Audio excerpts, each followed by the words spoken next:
Hello, comrades. My name is Rob. Trisha is also here.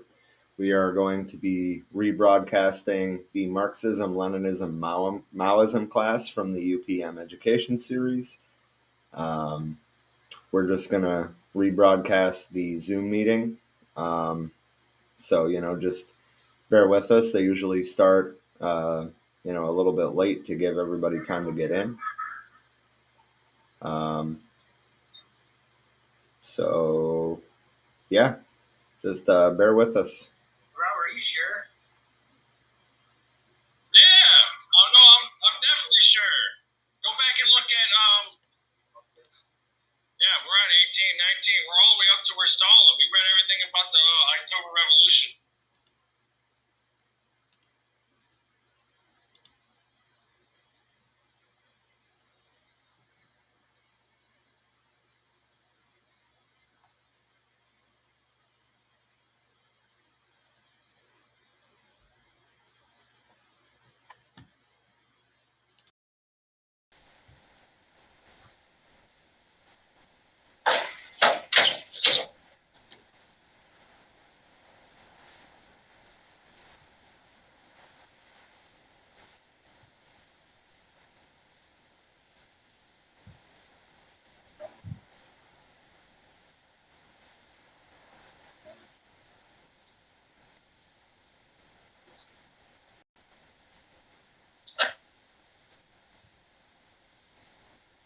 I just put another announcement in there if anyone was going to join in.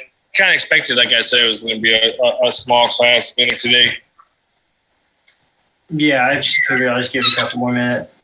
Oh, shit. Nice background. Yeah.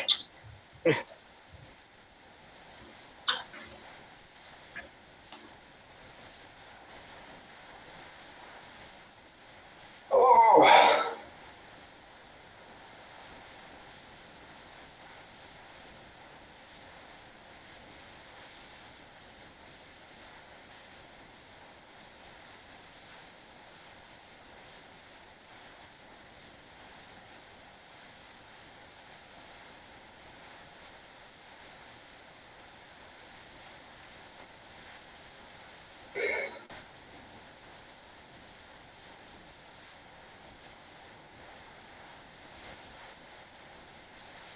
Too bad Quinn and them can't come on. Yeah, I don't even know what Quinn's doing.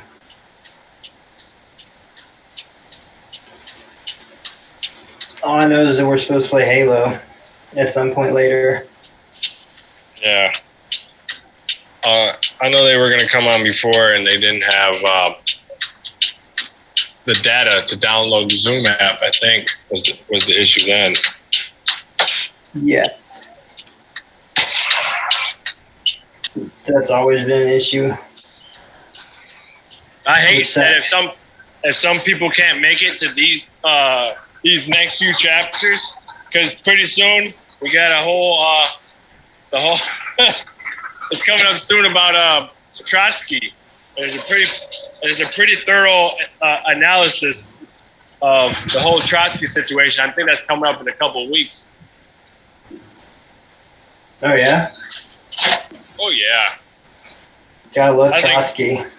I think everyone should be on that chapter. Will it get broadcast on that whatever page that is? For You Are Mini. Yeah. What?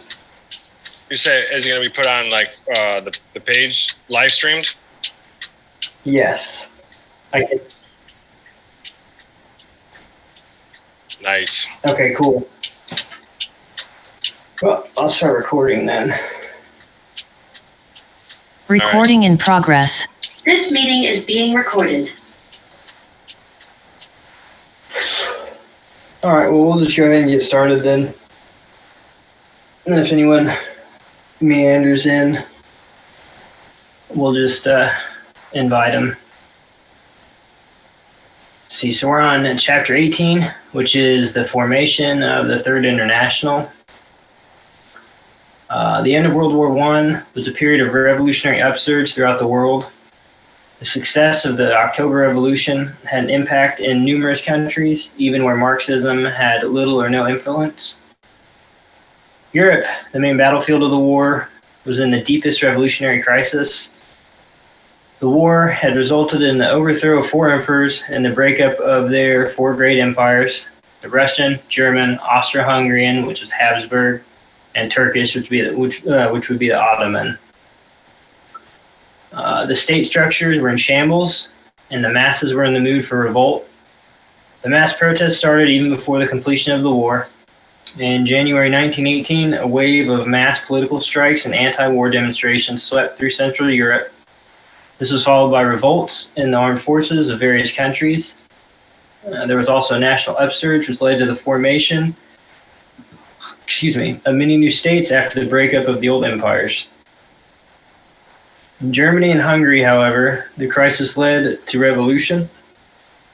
In November 1918, German sailors mutinied, and this immediately launched a wave of revolt throughout Germany, resulting in the overthrow of the emperor and the establishment of a republic under the leadership of the Social Democratic Party. Soviets were immediately established in Berlin and in other cities. These were, however, crushed in January 1919 after 2 weeks of street fighting against the reactionary military forces, which had been reorganized by the Social Democratic government. Later, the Soviet Republic was formed in Bavaria, a province of Germany, in April 1919. But this too was crushed. In Hungary, the communists led a coalition with the Social Democrats and took control of the government in March 1919. They were, however, thrown out within 5 months by military pressure from Allied governments. The struggles of the workers continued for at least 4 more years, but both these revolutions finally ended in failure. Nevertheless, the rising tide of revolution and the success of the revolution in Russia led to the formation of communist parties in many countries. A real basis now existed for a union of the communist parties for the formation of the Third Communist International. As mentioned earlier, Lenin and the Bolsheviks had given the call for the formation of the Third International in 1914. Now they took the initiative for actually setting it up. In January 1919, Lenin addressed an open letter to the workers of Europe and America, urging them to found the Third International. Soon after, invitations for an international congress were sent out. In March 1919, the first Congress of the Communist Parties of various countries held in Moscow founded the Communist International. The Congress set up an executive committee of the Third Communist International. Just a month after the first Congress, Lenin explained the historical significance of the Third International in the following way. The First International laid the foundation of the proletarian international struggle for socialism. The Second International marked a period in which the soil was prepared for the broad mass spread of the movement in a number of countries. The Third International has gathered the fruits of the work of the Second International, discarded the opportunists, social chauvinists, bourgeois and petty bourgeois, dross, and has begun to implement the dictatorship of the proletariat. He thus pointed out that the most significant aspect of the Third International was that it now represented the proletariat that had succeeded in seizing state power and had begun to establish socialism.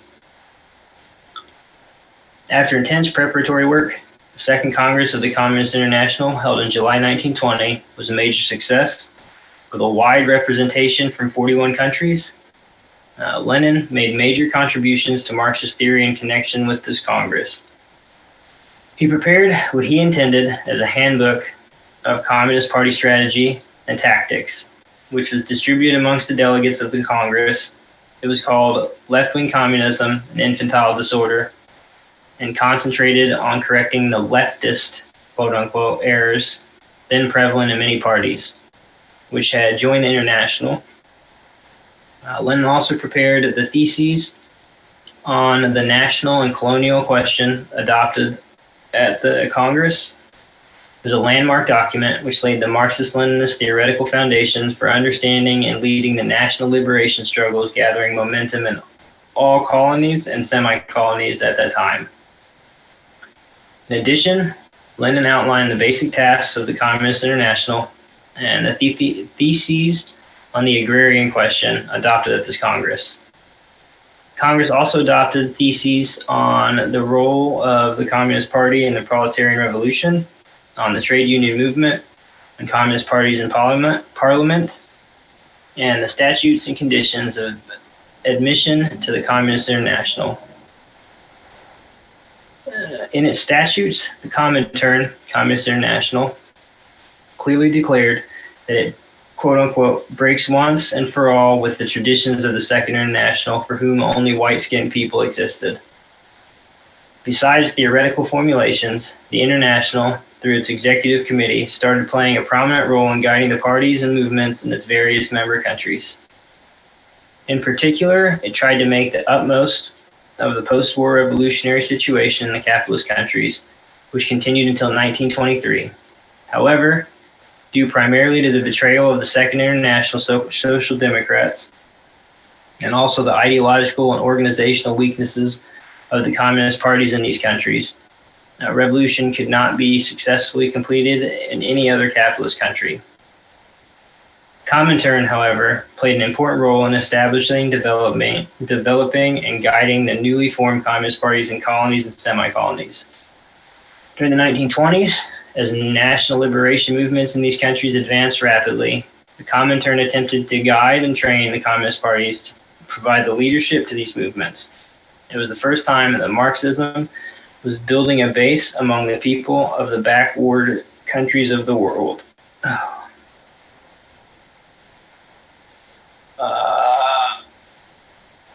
I think it's really important to point out that he mentioned the whole breaks once and for all the traditions of the Second International for whom only white-skinned people existed, because that definitely played a big part in the USSR's criminalization of racism that came in the 30s, I do believe, whenever the Great Depression was. Yeah, I think another important thing to point out is like how important that Lenin seen of reforming the. I don't want to use reforming, to formulate the Third International right after the revolution and help correct these lines, because how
before you get back to reading, can you share your screen?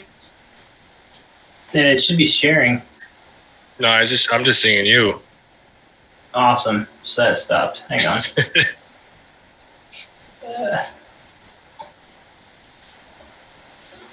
that better? There we are. Got it. I think it's also important to point out, since we would have gone over it previously, but the concept of revolutionary defeatism and not taking a side in between two imperialist powers, or two bourgeois powers in general, and how that applies to the whole Russia and Ukraine situation. Because that's obviously a hot topic or whatever recently, but neither side is the correct side, and both sides are, one side is obviously backed by the US, and obviously that's never good with NATO and all that, but Russia's goals are also imperialist.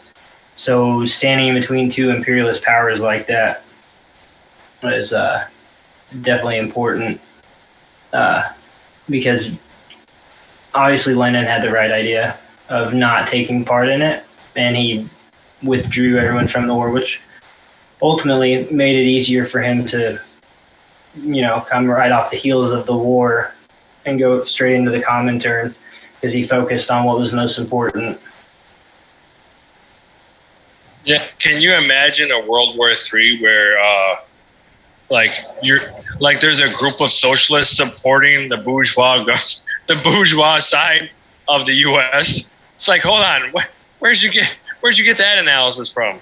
Like, they're the enemy of the proletariat internationally and domestically. So they got it from right. Jackson Hinkle. Yeah. All right, chapter 19, the national and colonial question. The earliest national movements arose in Western Europe. These national movements were mainly led by bourgeoisie in their fight against feudalism, which is important. I'll try and pull it up after this, but it's the bourgeois fight against feudalism. That's one of the levels of conflict what dialectical materialism looks at, and it was a necessary revolution. But the main aim of these national movements was to unite into one nation and state a larger territory, which was under the rule of numerous feudal lords. This was necessary in order for the bourgeoisie to obtain a single large market and avoid the harassment and domination of the various feudal lords. Thus, the bourgeois revolution against feudalism and the national movement to establish a single nation state often combined into one. The national movement was not normally a struggle for independence from oppression by another nation. In the whole of Western Europe, the only place where a national movement for independence took place was when Ireland fought to free itself from Britain. Marx and Engels lived in this period when the later national liberation struggles were yet to break out in a major way. They thus did not devote much attention to developing Marxist theory on the national question. Marx, however, formulated a basic stand in relation to the Irish question by calling on the English proletariat to support the national struggle of the Irish people and oppose it to national oppression. The next phase of national movements came in Eastern Europe, with the spread of capitalism and the weakening of the Austro-Hungarian and Russian empires, which that's another bit right there. Capitalism had a function at one point and was, I would say, absolutely necessary for the ability to do things en masse as far as harvesting and stuff. So national movements and organizations started growing in the whole of East Europe, including in Russia. It was necessary for the International Proletarian Movement and the RSDLP to have a proper understanding and stand on the question. During this period, Stalin in 1913 made the first systematic Marxist presentation on the national question. Stalin himself was a Georgian, member of an oppressed nationality in Russia, where a national movement was rapidly developing. In Georgia, it was therefore doubly necessary to present the correct Marxist understanding and take the correct political stand. This is what Stalin attempted to do in his pioneering work, Marxism and the National Question. In his work, Stalin started by defining what is a nation. He defined a nation as quote unquote, a historically evolved, stable community of people based upon the common possession of four principal attributes, namely a common language, a common territory, a common economic life, and a common psychological makeup manifesting itself in the common specific features of national culture. Stalin rejected the concept of a nation based merely on religion or culture, like the Jewish people. He insisted that a community should have all of the above characteristics to be called a nation. Stalin proposed that such nations should have the right to self-determination. This right to self-determination, however, could be limited to autonomy or to the linking up in a federation, as some other parties of that time were proposing. The right to self-determination had to include the right of secession, i.e. to separate and exist as an independent state. However, Stalin pointed out that how to exercise the right depended on the concrete historical circumstances at a particular point of time. It was up to the revolutionaries to try and influence the nation's decision regarding self-determination. The decision of the Revolutionary Party would be based on whether autonomy or federation or secession or any other course would be in the best interest of the toiling masses, and particularly the proletariat. Excuse me. Though Stalin's presentations clarified many questions, it was still incomplete because it did not link the national question to imperialism and the question of colonies. This was only done after Lenin's analysis of imperialism in 1916. On the basis of an analysis of imperialism, Lenin linked the question of self-determination of nations to the national liberation struggles being waged in the colonial countries.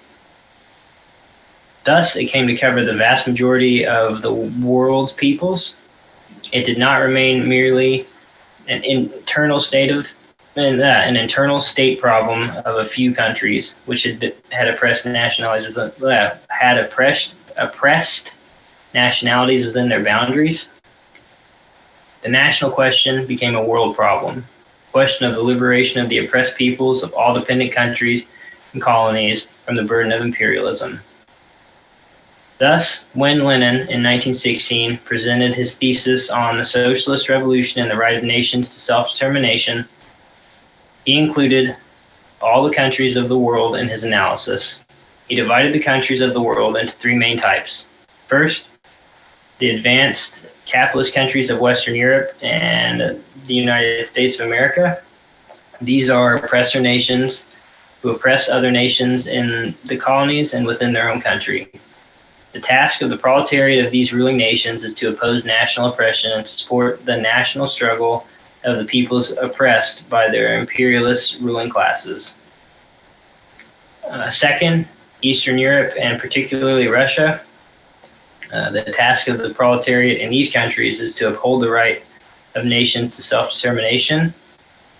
In this connection, the most difficult but most important task is to merge the class struggle of the workers in the oppressing nations with the class struggles of the workers in the oppressed nations. Third, semi-colonial countries like China, Persia, Turkey, and all the colonies, which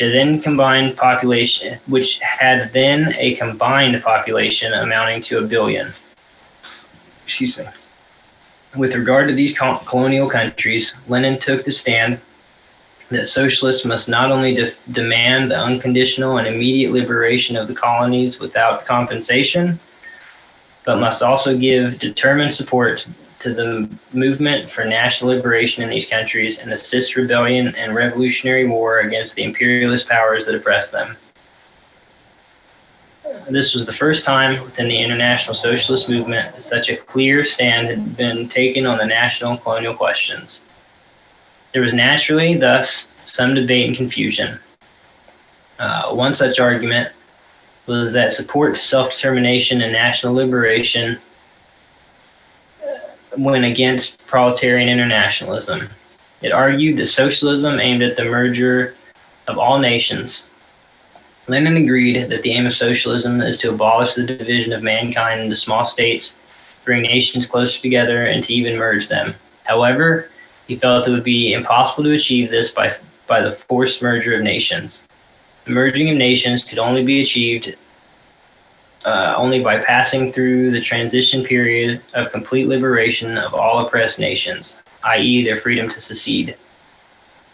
While presenting the party program in 1917, Lenin said, "We want free unification. That is why we must recognize the right to secede. Without freedom to secede, unification cannot be called free." This was the proletariat's democratic approach to the national question, which stood opposed to the bourgeoisie's policy of national oppression and annexation. I think that's important when it comes to areas like the Philippines or Nepal, especially right now. Nepal's getting bullied hardcore and trying to be forced to join either India or China, and it's not how things are supposed to be. Yeah, I don't understand why people have a hard time understanding the contradictions between imperialism and self-determination and an oppressed nation versus an oppressor nation. You know what I mean? So it's like the entire existence of the U.S. being an oppressor nation, like its existence came to form as oppressors, as what they did to the indigenous, and how the conflict with their self-determination, and how do you rally behind something like that as something to uphold as nationalism, so it's pretty disgusting, and it's hard to even try to conceptualize why people don't see that conflict there. Even Huey pointed it out, Mao pointed it out, Lenin pointed it out, Stalin pointed it out, but still here we are. We're here supporting you see so-called socialists supporting the oppressor nations, and it should be defeatism, like what you brought up earlier. It's the fact that you can't have proletarian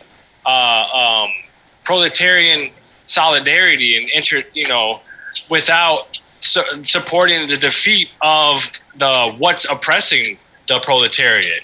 And if your nation is oppressing this nation, then you should be supporting defeating your own nation, as like in plain words. And also I wanted to point out something too, that imperialism, it isn't unique to capitalism, and Lenin pointed that out as well. It just take on a different feature of imperialism under capitalism being the last stage of capitalism and so on, and what he wrote on that. But like these colonies that formed, the colonization that happened under feudalism was another form of imperialism, and these effects are still like here today. So we can't ignore those type of things that we see across the planet that were results of this imperialism. Like these contradictions still exist. Like the indigenous people still have rights to self-determination, So it's like, I don't know, I'm just getting all hyped up about it, but I can't fathom why people still want to support oppressor states. Well, it brings up the point of social imperialism and the concept of, a place being socialist in name and how they declare themselves, but while ultimately not, like their means of, increasing their territories it's not a peaceful thing. It's more of a loans. And I don't remember what I was reading the other day, but it was last night, I believe. It was saying that, imperialism isn't always, it was a Sankara quote. That's what it was. Thomas Sankara was saying that imperialism isn't always just a forceful, war-driven thing. Sometimes it's just loans or food aid or something that causes, another nation to rely on you, with the idea being that you're basically creating a welfare state at that point. And instead of giving those things and it being with the intent of of growth and self-determination, it's done in a way that then forces them to just do as you say. And that just like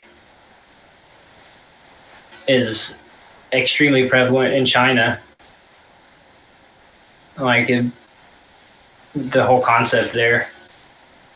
But also, I mean, if we're going to talk about self-determination again, the Philippines, like if you support, the rights to the indigenous people of the United States and wherever else, if you support their right to self-determination, then you should also support the right for the Philippines to have self-determination. But a lot of people don't. Or a lot of people just make excuses to, oh, well, they should just do what China says, and this, and it is contradictory to the whole concept of land back, which those people also support.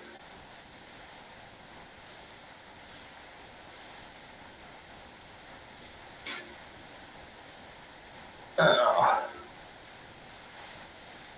chapter 20, the early life and revolutionary contributions of Stalin up to the 1917 revolution. I really hope this mentions him robbing fucking banks.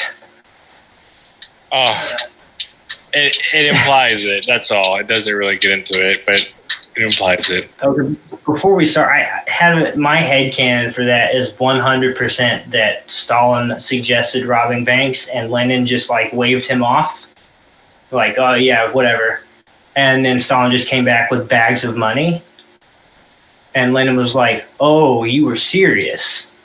Adventurism wins. Went against the party line. But you know what? It's acceptable today. Yeah, I mean, sometimes you have, plus, I mean, they were, trying to have a revolution after revolution. Sometimes you gotta shake up the foundations a little bit. In the initial years after the October Revolution, Lenin directly guided all the affairs of the state and the party. In August 1918, there was an attempt on his life by a member of the Socialist Revolutionary Party. She was a nutbag, which left 2 bullets in his body. Lenin was weakened by his attempt, but continued his rigorous work schedule, which only left him 3 to 4 hours sleep. This overwork soon started having a serious impact on his health, particularly his brain. From end 1921, he started getting severe headaches and spells of vertigo, an illness which causes dizziness, which affected his work. In May 1922, he suffered a paralytic stroke that affected his right hand and leg and his power of speech. From that time on until his death, despite Lenin's many efforts to recover and get back to work, he could not play any effective role. Just before Lenin's stroke in April 1922, the Central Committee had elected Stalin as the General Secretary. Thus, Stalin, who took over the leadership of the party during Lenin's illness and after his death on January 21st, 1924. Stalin, meaning Man of Steel, was the most popular of many party names for Joseph Vissarionovich Jugashvili, all right, who was born on December 21st, 1879 in Gori, a small town in Georgia, which was then an oppressed nationality within the Russian Empire. Today, Georgia is an independent country. His parents were poor, illiterate descendants of serfs. His father, a few years after being released from slavery from his landlord, moved in 1875 from his village near Tiflis, the capital of the Caucasus, backward region of the Russian Empire, which was home to Georgia and several other oppressed nationalities. He set up a small shoemaker shop in Gori, the equivalent of a district town. He was not able to earn much, however, and left his wife and child in Gori to take a job in a shoe factory in Tiflis, where he died in 1890. Since Stalin's father did not contribute much to the household, his mother, Ekaterina, was the one who looked after him and brought him up. She worked long hours as a washerwoman, and her earnings paid for all the expenses of the household. She had 3 children before Stalin, who all died soon after birth. Stalin, being her only surviving son, she made all efforts to give him a proper education. Despite her poverty, she did not send her son to work as would have been normal. She sent Stalin at the age of 9 to the local church school. She herself put in a lot of effort and learned to read and write later in old age. Ekaterina was thus a remarkable example of the grit and determination of the working masses. Stalin personally experienced poverty from his earliest childhood days. His house consisted of 2 extremely small rooms, which served as shop, workshop, and home. Though Stalin was strong and hardy, he suffered an attack of smallpox at 6 or 7 years of age that left lifelong pockmarks on his face. He also had a blood infection, which brought him near death and permanently handicapped his left arm. During his 5 years at the Gori School, Stalin was noted for his intelligence and his exceptional memory. It was here that Stalin came first into contact with nationalist ideas and went against religion. He started writing poetry and was influenced by Georgian literature and poetry, which had strong nationalist trends. It was during these years that Stalin was filled with strong feelings of fighting against social injustice and against the oppression of his people. Due to his poverty, it should have been impossible for Stalin to go for higher education. However, he was recommended as the best student, quote unquote, for scholarship by the school headmaster and the local priest. This enabled him to continue his studies from October 1894 at the topmost institution of higher learning in the Caucasus. This was the Theological Seminary, a college for training to become a Christian priest at Tiflis. Stalin's 5 years at the Tiflis Seminary were crucial formative years when he became a Marxist. Georgia in Stalin's youth was in a constant state of unrest. One of the sources of unrest was the rebellious mood of the peasantry, where the abolition of serfdom had been delayed even after it had been abolished in Russia. The other source was the constant inflow of revolutionary ideas from Russia. This was because the Tsarist government had a long history of deporting many of its rebels and bourgeois revolutionaries to the Caucasus. Later, these deportees even included Marxist worker revolutionaries like Kalinin, future president of the Soviet Union, and Alleluia, a Bolshevik organizer and later Stalin's father-in-law. The Tiflis Seminary was one such center of unrest. It was the main breeding ground of the local intelligentsia and also the main center of opposition to the Tsar. In 1893, just a year before Stalin joined the seminary, there was a strike which led to the dismissal of 87 students. The main leaders of the strike later became prominent Marxists and revolutionaries. One of the leaders, Ketskovely, was also from Stalin's Gori School, just 3 years his senior. He soon became Stalin's first political mentor. In the first year, Stalin immersed himself in reading all sorts of radical literature. This he had to do secretly because most books of non-religious and political nature were strictly banned in the seminary. His poetry, radical and political in nature, was published for the first time under another name in a leading Georgian magazine. This was the first time when Stalin, at the young age of 15, came into contact with secret Marxist study circles. Soon, Stalin came into the vigilance of the seminary authorities and was even sent to the punishment cell for reading forbidden literature. Around this time, he joined a secret debating circle in the seminary. This further increased his activities, which brought him into conflict with the seminary authorities more often.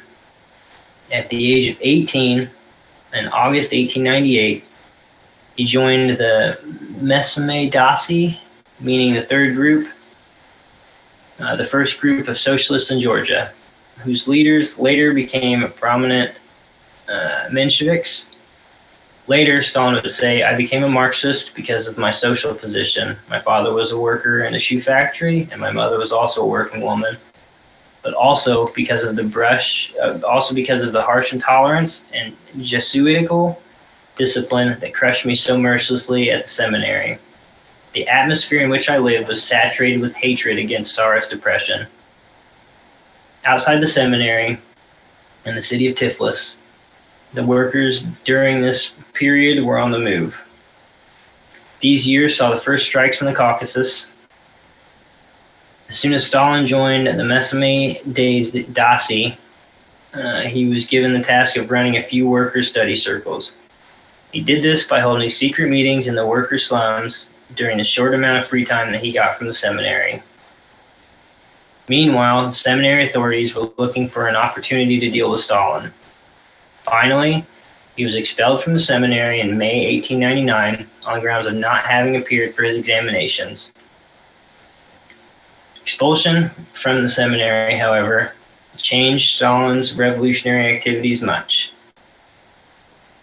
After a short stay with his mother in Gori, he was back in Tiflis, organizing and educating, while staying among the workers. In December 1899, he took up a job as a clerk with the Tiflis Geophysical Observatory. This job, though paying very little, took very little time and provided an ideal cover from the Tsarist secret police.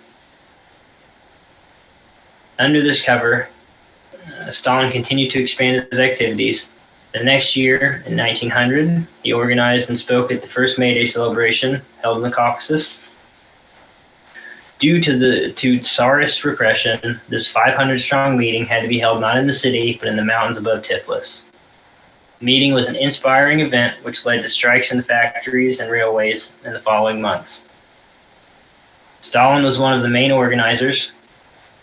The next year it was decided to hold the May Day demonstration openly in the middle of Tiflis, but the main leaders were arrested in March 1901. Stalin's room 2 was raided, but he managed to escape. From that day onward until the success of the revolution in 1917, Stalin led the life of an underground professional revolutionary. His first task was to take over the leadership of the organization and go ahead and organize the May Day event despite the loss of the main leaders. This he did successfully, and despite arrests and violent attacks by the police, a historic 2,000-strong demonstration was held. These first years of Stalin and the socialist organization were also days of intense debate on economics and other issues. Within the Georgian organization, Stalin always opposed the opportunists who stood with the left wing.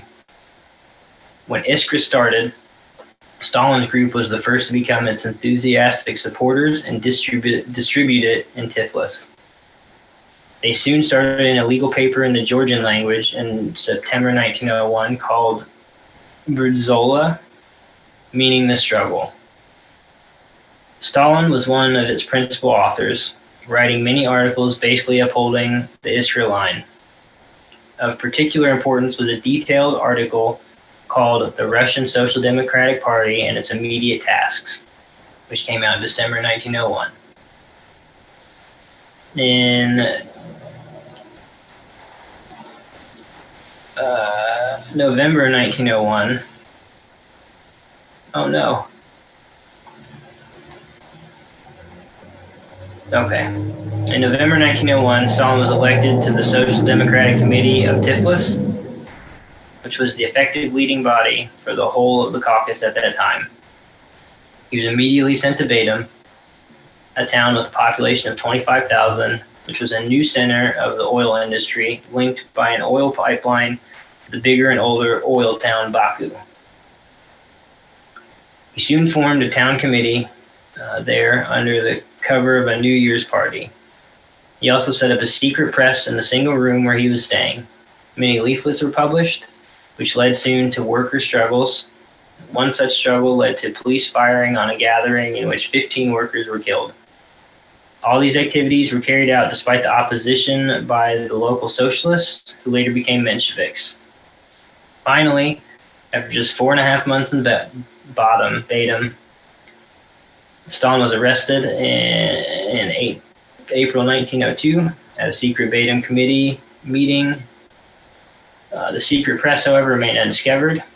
It was during the Beighton period that Stalin took one of his many party names, by which he remained famous for the many years he worked in the Caucasus. He was called Koba, which meant the indomitable or unconquerable in Turkish. It was the name of the people's hero of one of the poems of Stalin's favorite writers in his youth.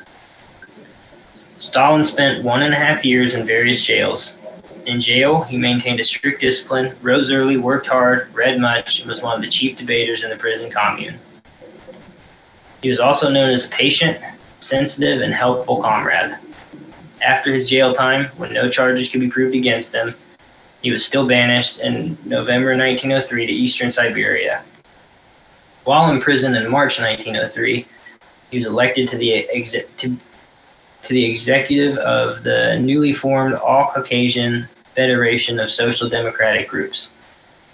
Since it was very rare for an imprisoned comrade to be elected to a committee, this action gives an idea of Stalin's importance to the Caucasus organization. Stalin's banishment to Siberia coincided with the buildup to the Russo-Japanese War. He and his comrades made use of the confusion to escape almost immediately on arrival in Siberia. By the end of January 1904, he was back in Tiflis. As soon as Stalin returned, he was called upon to take a stand on the issues that had led to the split between the Bolsheviks and the Mensheviks. The majority of the socialists in the Caucasus were Mensheviks, and even many of the Bolsheviks were for compromise. Despite this large majority for the Mensheviks, Stalin soon took a stand with Lenin and the Bolsheviks. He started writing in the Georgian Party press in vigorous support of the Bolshevik line. In his first article, he wrote that the party is the militant group of leaders and must be a coherent, centralized organization. His strong political position brought him into contact with Lenin, who, from abroad, asked for copies of Stalin's articles. Along with his ideological battle against the Mensheviks, Stalin was, at the same time, deeply involved in the revolutionary struggles that were building up throughout the country as part of the 1905 revolution. Stalin's center was the Caucasus. Besides participating and organizing the workers' strike, Stalin immediately started the practical implementation of the Bolshevik call for preparation for armed uprising. He became the main organizer, inspirer, and guide of the military organization in the Caucasus. An efficient and secret laboratory for explosives was also set up. Through the struggles, a number of fighting squads were set up. They participated in the numerous revolts and attacks on ruling class Gunda gangs and kept contact with peasant guerrillas. In the later period of downswing of the revolution, when the party faced a serious shortage of funds, some of the best fighting squads were used for major and daring money actions. Stalin played the principal role in building up and directing this very secret technical branch of the party. He also go ahead and say articles. it. Go ahead and say what it was. One of the things. Oh yeah, no. We don't have to imply it. He was absolutely robbing banks. Like this is the coolest thing about that, and then them literally robbing trains of guns. He was taking loans that he didn't intend to pay back.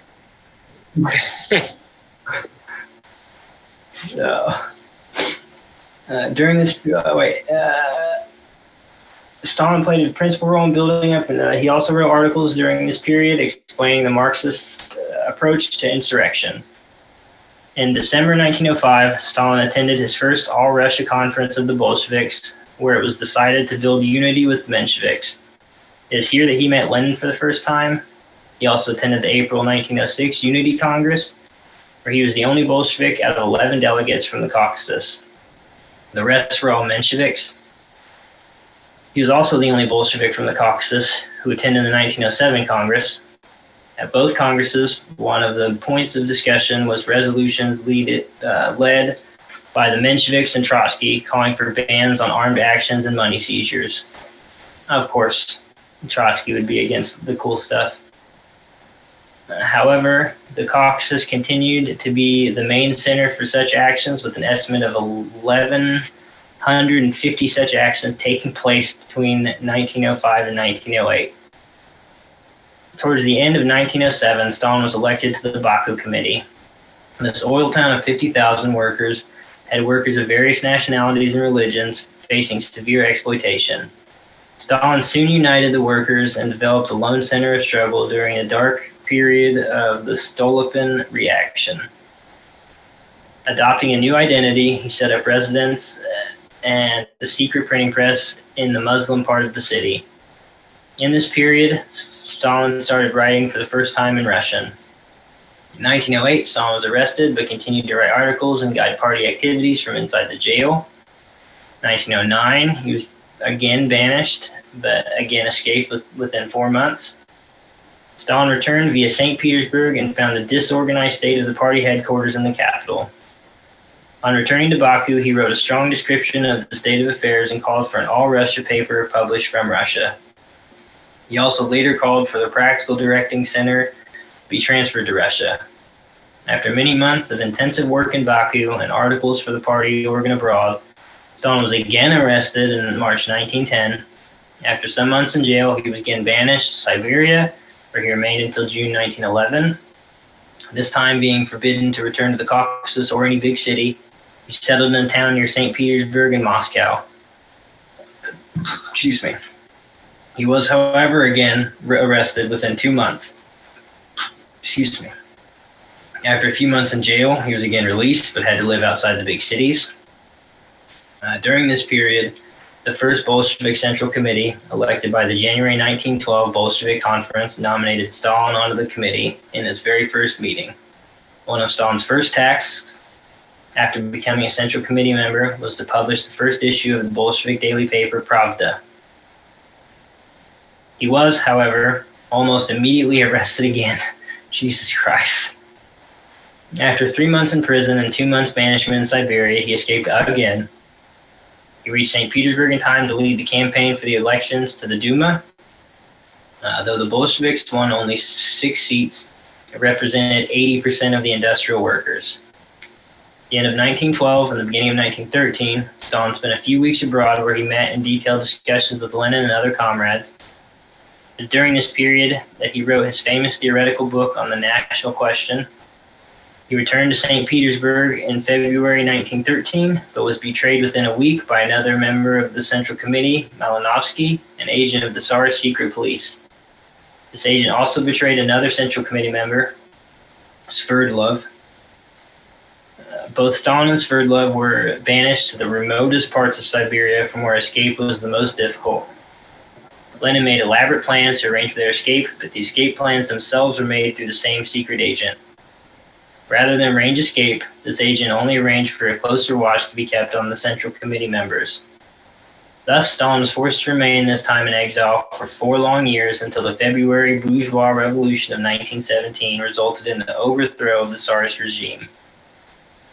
It was then that he was allowed to return to St. Petersburg, where he arrived on 12th March 1917. From then until Lenin's arrival in April, he led the party center. Looking back on Stalin's political life of around 20 years before the revolution stands out as a model of courage, self-sacrifice, dedication, and devotion to the cause of revolution. Besides the long years in prison and banishment, Stalin almost always lived in the underground, in close and living contact with the masses. With such a difficult life of total dedication, there was hardly any time for Stalin to have much of a private life. His first marriage was in his youth to Ekaterina Svands, Ekaterina S., the sister of one of his socialist comrades at the Tiflis Seminary. They had one son who, after Ekaterina's death during the 1905 revolution, was brought up by her parents. Stalin's second marriage was to Nadezhda Alleluvia, the daughter of one of Stalin's close worker comrades. He had close links with the family, and they always sent parcels of food, clothing, and books during his banishment days. The second marriage, however, only took place when both were assigned to Tsaritsyn, later named Stalingrad, during the Civil War after the October Revolution. Stalin is the living embodiment of the Arthur D.W. meme. It's like, that sign won't stop me. I don't know how to read. Yeah, I Just think like Stalin, stay out. Yeah, the Man of Steel is a good name for him. You know, it's like it's all that he went through and kept going, and I think that's where you could look at the same thing Lenin was going through. They were both being exiled. They were both being pushed underground. They were being locked up. There were attempts made on their lives, all types of stuff. And meanwhile, you got groups like the Mensheviks that are collaborating with these people. You know what I mean? They're like, we could work it out. Or the Social Democrats. Like, you know what? We could collaborate our way into some type of liberation, because and then you see the revolutionaries that are really in the mud, what's going on with them. And I think that kind of like highlights even what goes on in the Imperial Core. Like, look what happened with the Panthers in the 60s, how they were under immense suppression, while other so-called communist parties, nothing really was happening to them, you know. And it's like, it begs the question, is like, well, what were they doing versus what they were doing? You know, and so if the state's trying not to shut you up, if they're not coming after you, or if they're not trying to push propaganda on you, if they're not trying to exile you, if they're, you know, then you probably, you know, what is it? That looks like you might be working with them if you're not getting any type of suppression. You know, like, I think everyone thinks, that's why I think when Mao puts out, like, revolution isn't a dinner party. You know, it's like, you go through the struggles, and without the struggles, it's like you're not gonna get there. You're not gonna get that liberation without the struggles. I don't know who thinks, who's pushing the notion that somehow we're gonna vote our way out of the system, or somehow we're going to be able to, you know, talk our way out of it or something, you know. And I think that's like the counter-revolutionary aspect of it. Like, the entire time, Stalin and Lenin were going through these things as the people that were trying to say, take the easy route, you know, take the easy route, take, you know, those liberalisms that get constantly pushed. Like, it's more comfortable that we don't get locked up. Is the end goal revolution or not? Like, that's the question. Sorry, you know, I can rant. No, I mean, you're right. And it's a big issue with a lot of the American communist parties in general. They all start pushing for electoral wins, and then it just ends. That's all it is. Because what are you going to accomplish? You're going to get elected, and then what? You're going to have no power. No matter if you're a local election or you know, a presidential election, you're going to be the only communist in a sea of liberals. Like, the closest thing I could think of to useful that some of those groups have started pushing is like school board stuff. Like, that could potentially be useful, but also at the same time, I have very low expectations for that because of the history of the communist parties here. Yeah, I think that when we're talking about survival in the system versus, like, you know, the class antagonisms, it's like a whole nother ball game. You know, like, something can be utilized by abolishing the police or defunding the police that could serve a purpose in helping push forward the revolution on a different line. But, you know, it's like what Huey points out when he talks about the political consequences that happen. If you elect somebody and this person that you elect doesn't do what the people ask them to do, and there's no political or there's no consequence behind it, there's no political power there. It lacks the political power, and it's nothing. So then it brings back the question of Mao, where does political power come from? because face those consequences. You're not.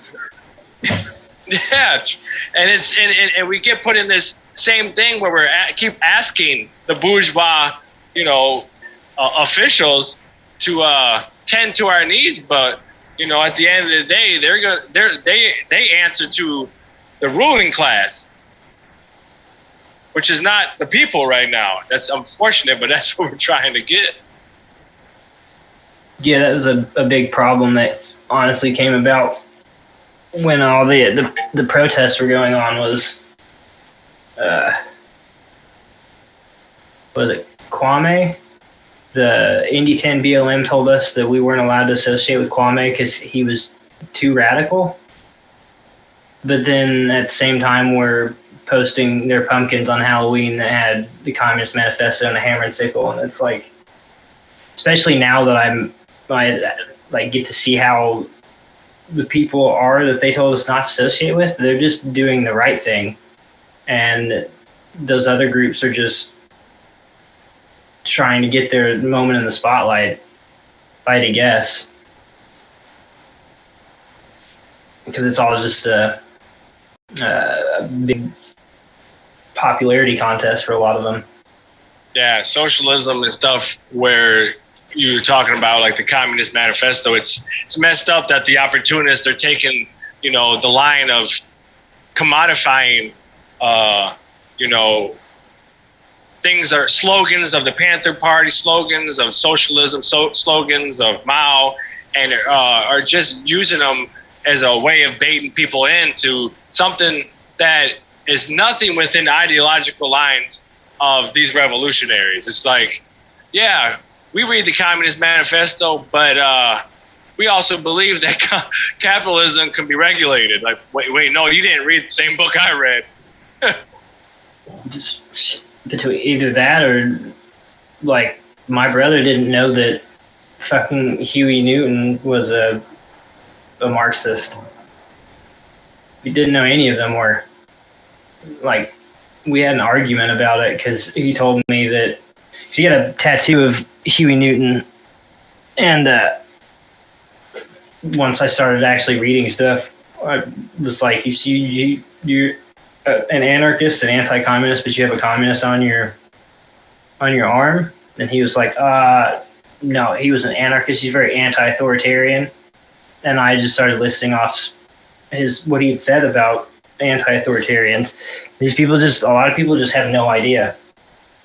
They just, because everything's watered down because of how they're portrayed through the media and what we're allowed to, learn about them.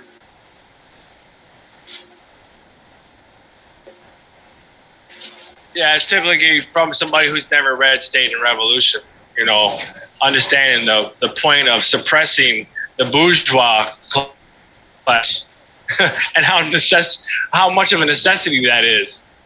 They don't just go away. Yeah, well, there's a meme I have somewhere, honestly, that's talking about how and it's an ANCOM, and they're like, oh, I'm anti-authoritarian or whatever, and then someone just another country marches in after revolution and is like, all right, well, then we're going to use that authority. Like, either we take the authority and use it properly, or it's going to get used against us. Yeah, and it's messed up when you hear someone say that the dictatorship of the proletariat is some type of authority that's bad for the people. It's like of the proletariat. It's the people. It's of the working class. So it's because the CIA purposely demonized the word dictatorship and misused it. It's like that's I was going to say, like, that's why I like what Fred Hampton puts, like, if you're scared of socialism, you're scared of yourself. Yeah. Well, I mean, it's in that document that I've shown you before from the CIA where they declassified it. It says that the Americans' understanding of a dictatorship is completely wrong. I mean, they don't immediately admit to it in that document, obviously, but who else would have done it? It would have been the government. They purposely do it so that when people hear dictatorship of the proletariat, they just immediately focus on the word dictatorship, because there's no context given to the way that we demonize the word.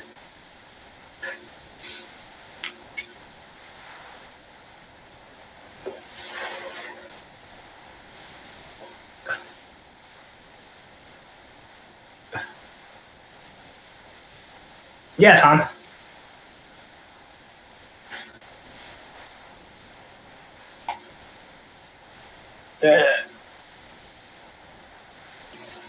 How do I? Tom, you should be good.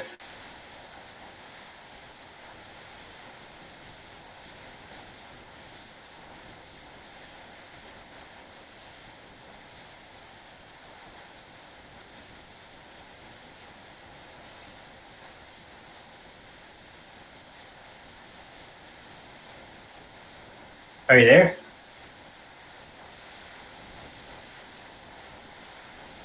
Can't hear you, Tom.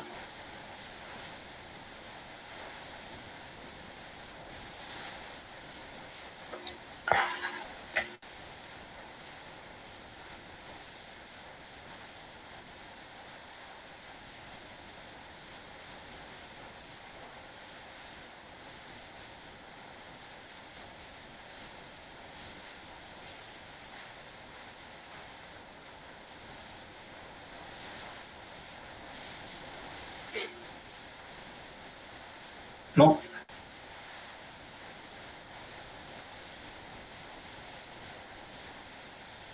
Oop. There's two Toms.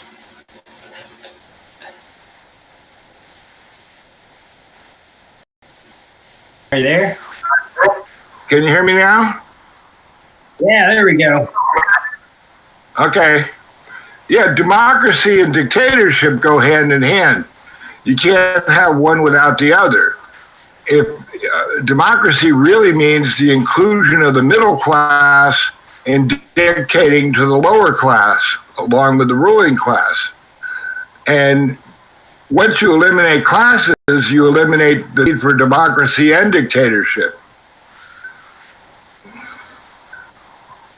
Yeah. You know, every state, going back to the first state, you know, slave states, back like Rome and Greece and stuff, were also dictatorships of a class. It's like the slaves didn't have any vote in Rome or Greece. It was the freemen who got to participate to a certain degree, but it was still the dictatorship of the aristocrats. You know, they let people vote, but that doesn't mean they gave them real power. Just like today, the oligarchy dictates to the society, and the middle class people get to vote for Tweedledum or Tweedledee, but it doesn't really change policies. You know, it's like when the Republicans were in power, the Democrats were, oh, let's defund the police. Now the Democrats are in power and they double the funding for the police. You know, they do. But then they'll say to the people, well, it's still, you're better off than if Trump was in power. You know, it's always a shell game. And Marx said it, Lenin said it, because that aspect doesn't change. As long as it's a bourgeois class dictatorship, it doesn't matter how they, you know, it's like the game show. You know, the game show can change its name, but it doesn't change the fact that, you know, they decide who gets to play and who gets to win and who gets to lose. You know, the ruling class is always going to do what's in its favor. You know, what's going to maximize its rate of profit, and, you know, how they hustle people to accept that. You know, so the people think, well, this is the best of all possible worlds. And in the 50s, if you look at the popular culture in the 50s, it really emphasized that this is as good as it can be. You know, by the 60s, people were beginning to challenge and say, there's got to be something better than this. You know, the upsurge that in my generation in the 60s was not because we were in a depression. You know, in 1967, the average person had more spendable cash than they've ever had before or since. But what the young people were saying is, if this is the best there is, it sucks. You know, we'd rather be poor blacks than be middle-class white Americans. You know, we'd rather be Native Americans, you know, because these people have some real community. We got nothing except the mall, you know. There's no quality to this.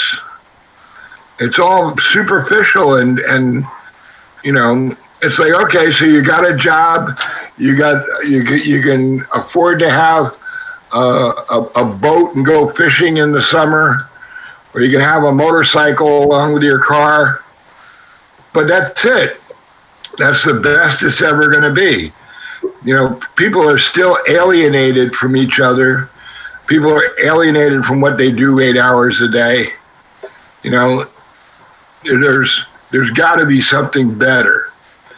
And that's why we began to listen to Mao and to read Marx and stuff, because you know, we were looking for another way to go. And the anarchist idea was, well, we could do it all by thought, changing the way people think. And the Marxists said, no, you got to change the structure. You know, you got to change the basis of the society. If you don't change the basis of the society, it doesn't matter if fuck what people think.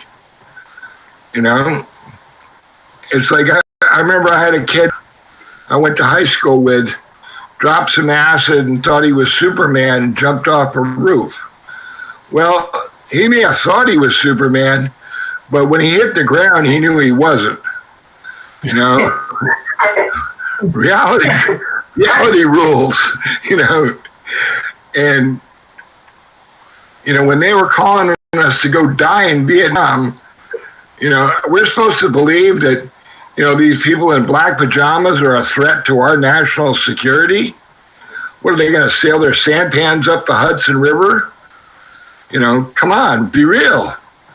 You know, the U.S. is an imperialist power. You know, it's over there to try to take what they have, you know. It's not protecting us. Absolutely. That, you know, and then they were telling us this is a war for democracy. You know, it's like, what kind of democracy is that? You know, that the richest guy gets to bully the poor guy?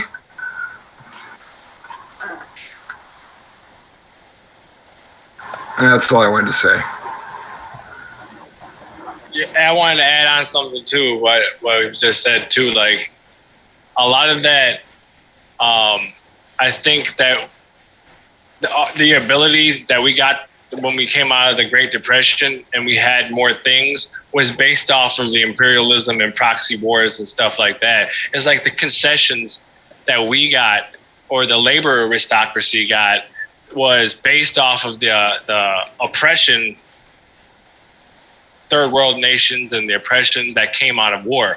And it's like, there's that always that connection there, you know. It's like, yeah, we might have finer things superficially, like you pointed out. It's like, and how did it operate? How does it work? How did we get to this point? So that's all I wanted to say about that. I mean, yeah. Finer things that, when it actually comes down to it, all of it's made of pot metal and broken dreams. The fact that, you know, we have 85 candy bars doesn't mean jack shit when it comes down to it, because it all came from, like you said, from the oppression of other people. Yeah, Tom. Yeah, I think that's why Huey emphasized in his speech at Boston College that we need to see this revolution not as an American revolution, but as a world revolution against the American empire.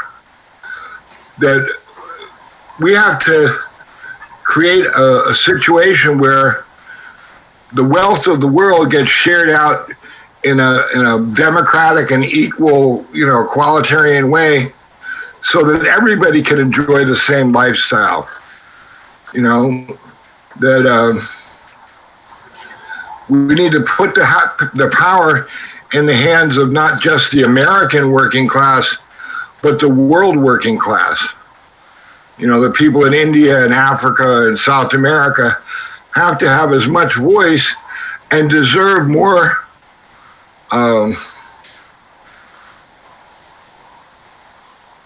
consideration in how the world's resources are developed so that they can get on a par with us.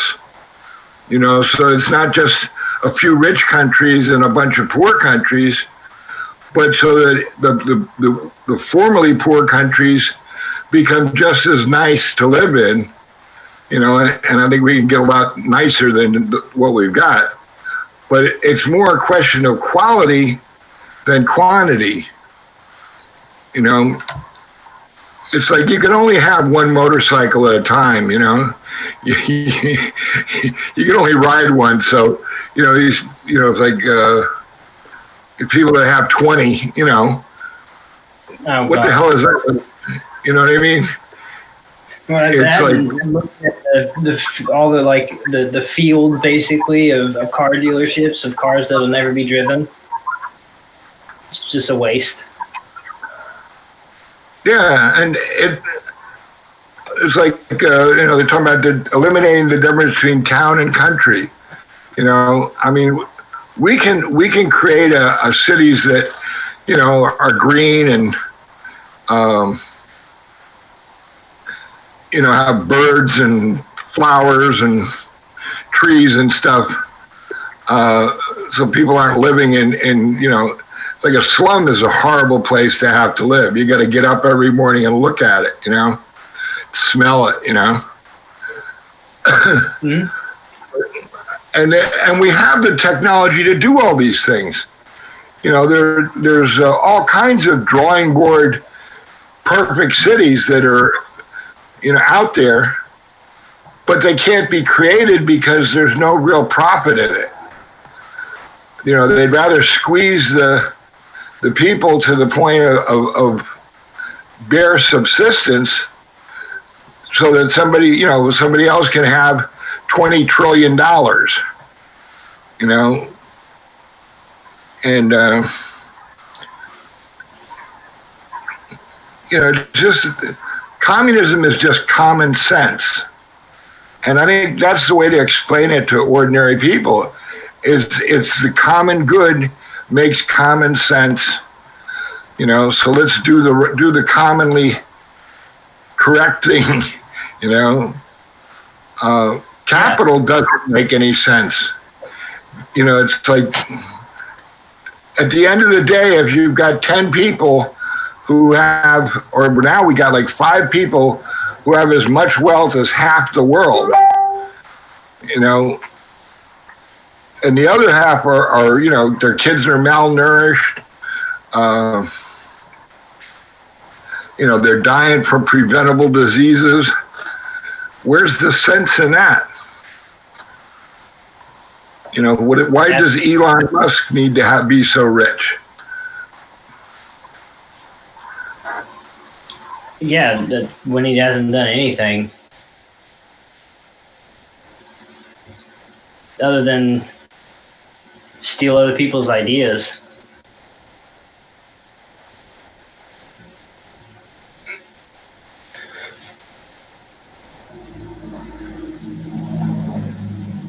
Yeah, and we absolutely could have that exact kind of life very easily.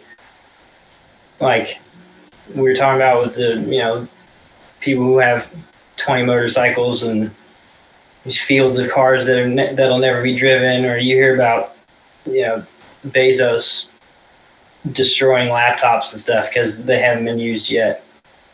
Those resources could number one, those resources were stolen from other countries by means of extortion in the first place. So just not doing that in general would automatically set us off to a better foot. But we could all of humanity could just, compile resources and have just a better life in general, as opposed to, like you said, having one guy that's, or 5 people that have the more wealth than basically everyone else. And they're doing nothing with it. All they do is they flaunt it.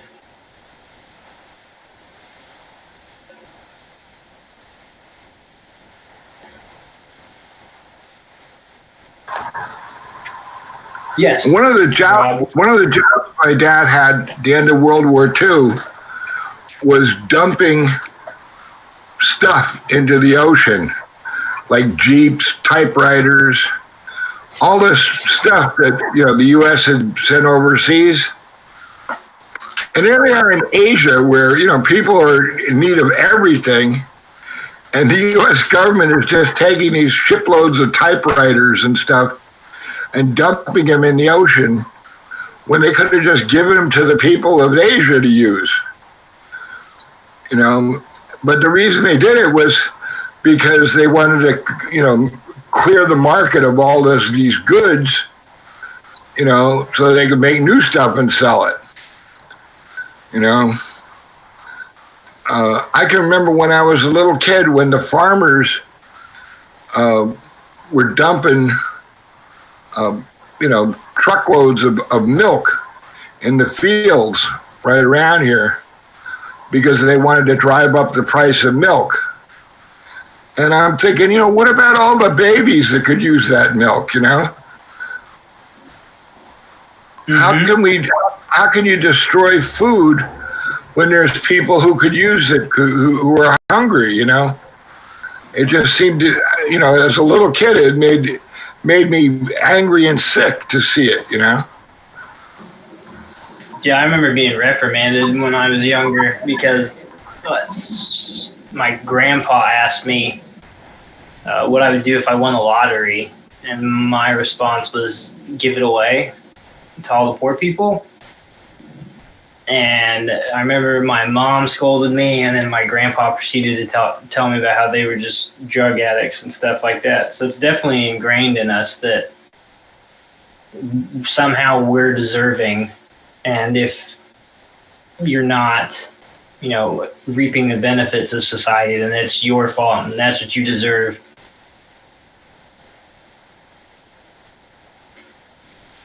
Yeah, we're in a post-scarcity. We have a level of food and homes and water that we could distribute it throughout the planet. But we like to, they like to create this the supply and demand. Like they design it in certain ways. They want you to think that there is a shortage. They want you to think that these things, and it's what happens. Like, I work in the trucking industry. I mean, I see how much stuff gets dumped. How much stuff they just get rid of. It's just like as simple as going up to Little Caesars when they close at 9, and they're like, all these pizzas that are already made, they just throw them away because they don't want anybody to have them. It's like to continue that. I told you I dumpster dive. That's something I do. I go some of the places I go, they'll dump out hundreds of dollars worth of clothing, but before they do it, they dump bleach on it and then they cut it up so no one else can wear it. It's disgusting. Mm-hmm. Yeah, Target puts everything in their trash compactor so that you can't use it. Walgreens throws things out once it's within 30 days of its expiration date. So you literally have 30 days from the day that you're going by. All that stuff gets thrown out, and it gets thrown in a locked dumpster. I said Bezos smashes laptops that don't get used so that nobody can use them. Like, it's gross. That, and then not to mention the fact that there's absolutely no reason our city should be this densely populated. Like, Wyoming has less than 1 million people and is just emptiness. But New York is crowded, is so crowded that you can't drive a car, basically. Like, there's no reason for that. Other than competition. Yeah, I read one time where you could fit the population of the whole world in Texas and give each person an acre. I don't know if that's true or not, but I've driven across Texas and there's miles and miles of nothing. Yeah, we drove, when my family moved out here from Washington State, driving out here, you see the signs that tell you, like, next rest stop 300 miles or whatever. So you're supposed to get gas then. Like, why?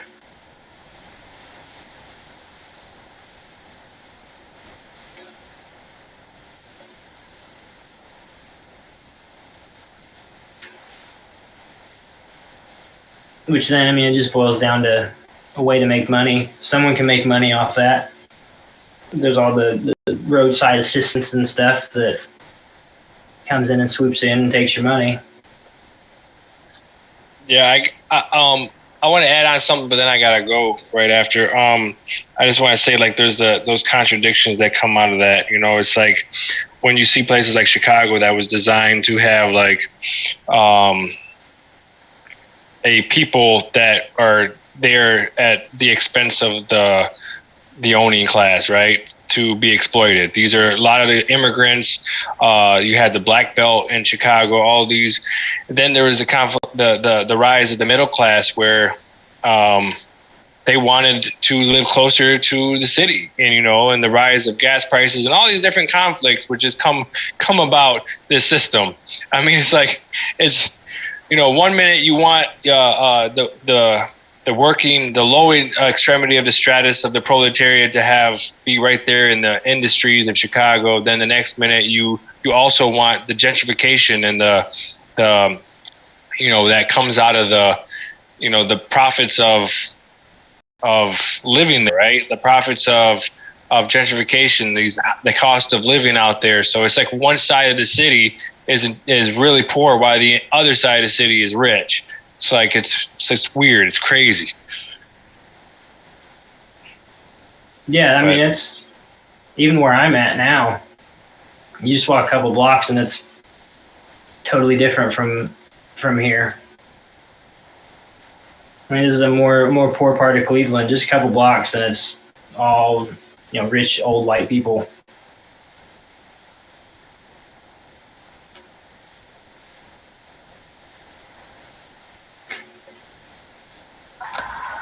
Yeah, it definitely makes more sense to have a planned economy where you plan things out from the perspective of the end user, and the people who are going to benefit or suffer should be the ones to decide how it should go. Mm-hmm. And you look at the technology we have. Like, they have trains now that can go 200 and more miles an hour. And where are they? They're in China. They're in Japan. Here we still got trains that are like from the 1940s.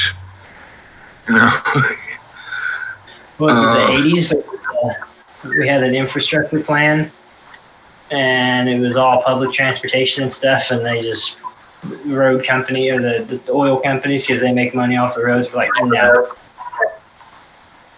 Yeah, the oil companies bought up the trolley tracks and stuff just so that everybody would have to have a car to get around. And it's ridiculous. Peterson sitting and telling you that the most liberating thing a human can have is their own vehicle or some shit like that. Yeah, except that you can't breathe the air.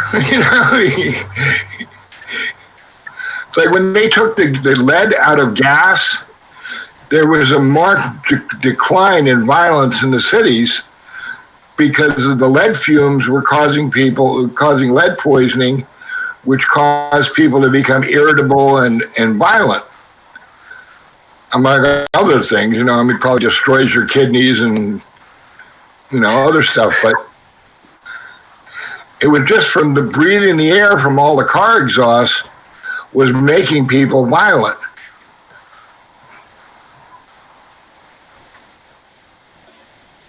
When I was over in Europe, I was surprised, like in places like Amsterdam, how clean the air was in a city, because they have a trolley system that works. Most of the people have bicycles to get around in, so that, if you only have to go a short distance, it makes more sense to have a bike. Then you don't have to, you can park it in a rack instead of taking up all that space for a parking lot, and people got more exercise, so they were healthier, There's just a lot more. It's the same situation there. Like, public transit is just amazing there. Nobody really has a need for a car.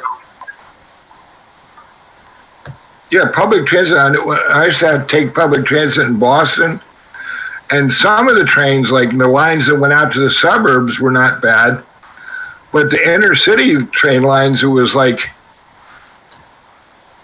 going down into hell to get around. Everything was all falling apart, and the trains were always breaking down, and it was so obvious that everything was being decided on the basis of who gets to ride the train or needs to ride the train, rather than an equitable distribution of resources. Mm-hmm.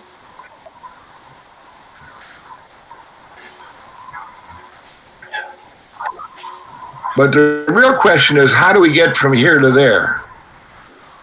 And that's where I think the Panthers have put out the most logical theory of building people's power from the grassroots up. Not by petitioning the government for change, but by creating things like, the free food programs and free health care and free clothing and, housing communes and stuff, and building from the grassroots, so that as the people get stronger and stronger, the system gets weaker and weaker until we reach a point where we have the power to overthrow them. And keeping in mind all the time that that's what we're aiming towards. I think the Panther Party in the 60s divided into the two extremes of reformism and, pigs want war, let's do it now, on the other extreme. That what Fred Hampton said was, we're not going to run up and down the street fighting with pigs now, we're preparing for proletarian revolution. That we have to keep in mind that the gun is going to solve the problem in the end, but it's not the gun, it's the people that are important. If you don't have the people together, you can't just run around with a gun shooting pigs and expect to change anything. Absolutely.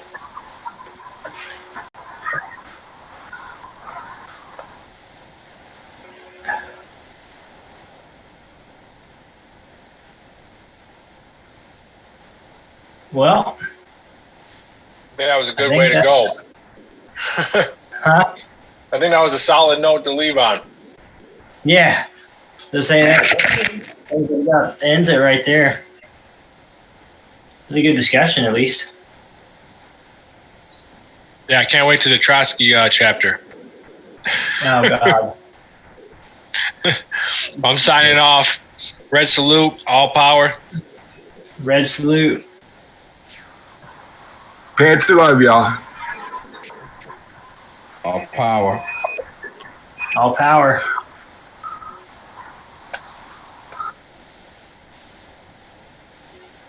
Recording stopped. Recording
reflections.